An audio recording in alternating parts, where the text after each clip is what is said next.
Er binnen miljoenen instutsen om een kwalitatief mooie baan en accommodatie voor Noord te krijgen. Een kwart van alle wedstrijdseries wordt uitgestuurd op een Frans sportkanaal dat een paar miljoen mensen naar sjoggen. Dat smiet alle keer een ton onwinst op.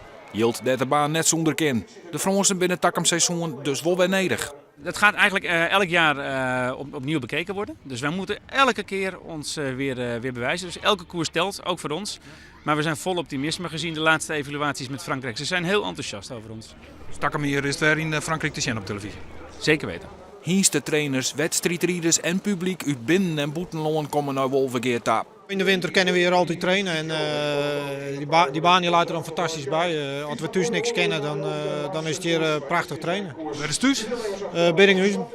En daar is dan beveiligd en steeds maar in de community. Ja, wij hebben het materiaal er net voor om die baan los te houden en ja, dit is perfect. Maar de koers begint huis en daar riet ik een hinder veel mooi. Ja. Wat nummer? Nummer 3. Waarom wordt die Fransen drafbaan Wolvergeert op de televisie? Toen de baan nog niet verbouwd was en niks, hebben wij verteld wat we wilden, wat we gingen investeren. Dat we alleen maar topkwaliteit wilden doen. Daar waren ze van onder de indruk. Toen wij klaar waren met de verbouwing zijn ze hier komen kijken in september. En toen is er een contract gesloten dat wij ook de koersen in Frankrijk konden gaan uitzenden. Want ze vonden hier een fantastische plaats. Maar hebben de Fransen zelf geen baan?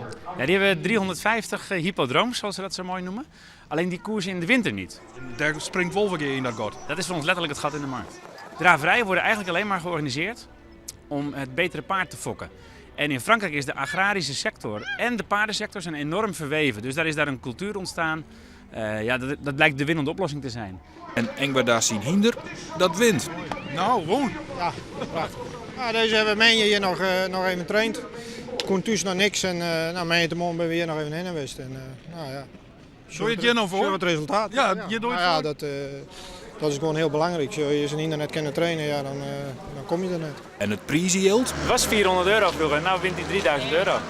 Victoria Park verwacht het meer kampioenhinders uit het buitenland en nog meer Franse koersen. Dan is de hele investering over 2 jaar weer omverdiend.